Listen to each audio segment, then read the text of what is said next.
Those who can see beyond this color, they're going to see the color of Allah. Sibghatullah. So whose color are you taking? You think you want to take the white color? It's from this world.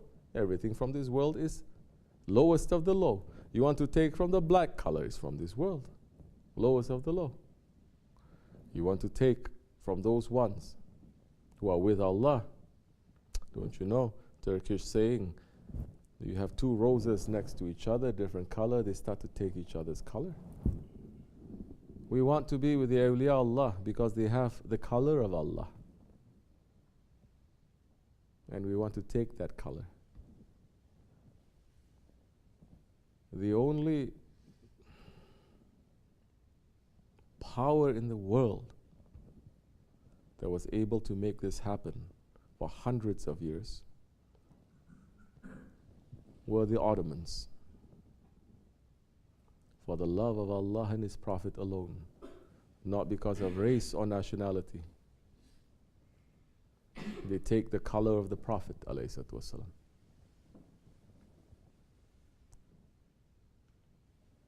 And the empire stretched from the Balkans to Western China, to Africa, to the steppes of Russia. In all Muslim countries, there were Muslim. From the Mughal India all the way to Southeast Asia, they take bayat to that Khalifa. And those who are directly under them, they start to take each other's color. What happens when you start doing that? You become like what Allah says. You become like a light. You become like a light in a niche. You're neither east nor west, but you're bringing light everywhere. That's the only time when it wasn't an experiment. That was our right, and that was how the world was moving for hundreds of years. Because they were not going for nationalism. They were not going for tribalism. They were not looking for skin color. They were looking to please. The founding of Istanbul was to please the Prophet. The founding of Istanbul was so that Sultan Mehmed Fatih Khan saying, now I stand in front and I will destroy everything that I conquered just to get one smile from your rose-faced. Just to get one smile from your rose face. That was the reason for the founding. How beautiful, how noble, how deeply spiritual. That's why the foundation, they had to turn over the whole world to destroy that. It's not destroyed, it's veiled.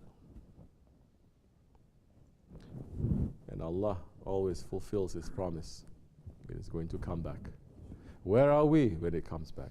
How are we going to be active when it comes back? Just to say, I'm Ottoman, I'm Osmanlı, like some foolish ones. They're saying, you have no right to use that word. You have to take it down. We are the Osmanlı Dergahı. Subhanallah, you become like Yahudi, huh? What happened? You trademark that name? You patent that name? The word Ottoman itself is to say anyone can be. Even if you are Yahudi, you're Ottoman. Even if you're a Christian, you're Osmanlı. You're black, you're Osmanlı. You're white, you're Osmanlı. And now you're limiting that? Yeah, that is showing how Osmanlı you are. Or that is showing how you're becoming a traitor to the legacy of the Ottomans. So, what is it? Just to dress up, just to say this or to say that?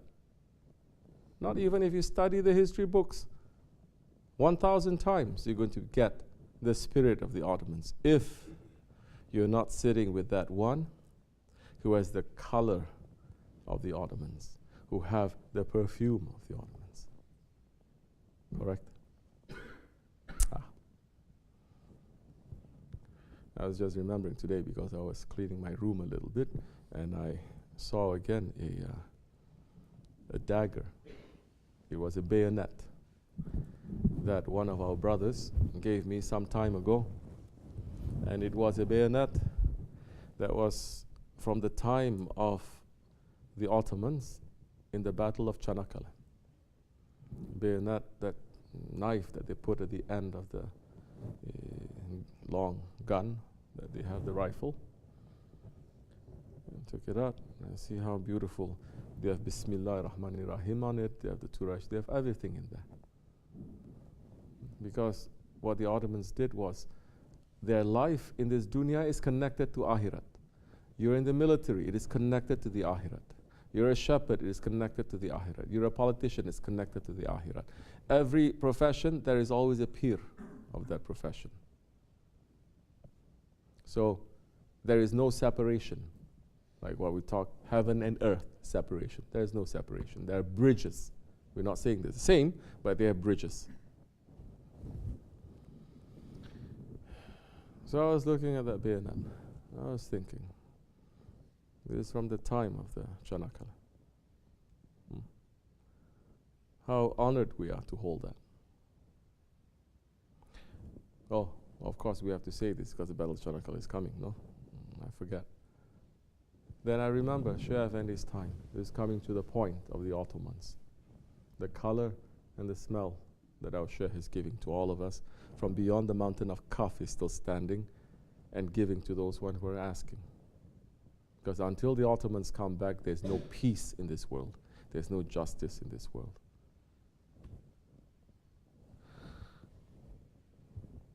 I was remembering how Shaykh Effendi, he was given,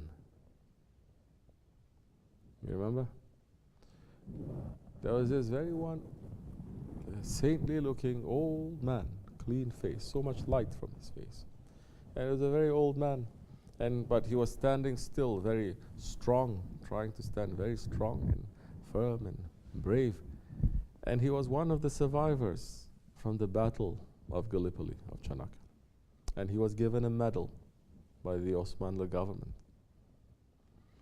And to cut a long story short, he looked at our Shaykh and he says, "This is for you." Giving Shaykh Effendi that, because our Shaykh was a Ghazi. He get all the titles too. He was a Ghazi and he was also a Shaheed. Of course, some, their spirituality is, mashallah, flying so high. They're sitting in his presence for years, sitting with us for years. They even doubt whether he is a wali or not. Yeah. But they look like very Sufi in front of people. Very nice. Who are you trying to fool? So that one that saintly man gave Shaykh Effendi that medal. And meaning that he's saying, you, all the martyrs of Çanakkale, they have chosen you also, and it is as if you have fought in that battle. They have accepted you.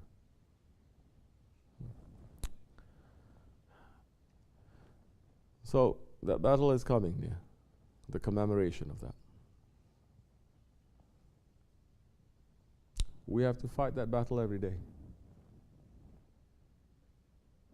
Karbala is not just once a year coming, everyone is hitting themselves, everyone is crying. Rest of the day, you're jumping up and down in clubs. Karbala is happening every year. But Karbala is also happening every day. Every day, if you are not fighting with your ego, if you're not fighting against to the Yazid, if you're not fighting against to the, let's say, Ship? If you're not fighting against, let's say, the Anzac, you understand? If you're not fighting against your ego, then you're not preparing yourself for the Ottomans to come back. Then you have no right really to commemorate that. It's just for show. Because they fought for something. They gave their lives for something, for Islam. What are we doing for Islam? It's not to go here and to go there and to go there and to fight physically also. There is no permission for that, and it's all crooked. Some way, somehow, it is crooked. But are you fighting against your lower self? Start with that. and be busy with that. The order is for us to do that first. May Allah forgive me, inshallah, and bless you. Al-Fatiha. Assalamu alaikum.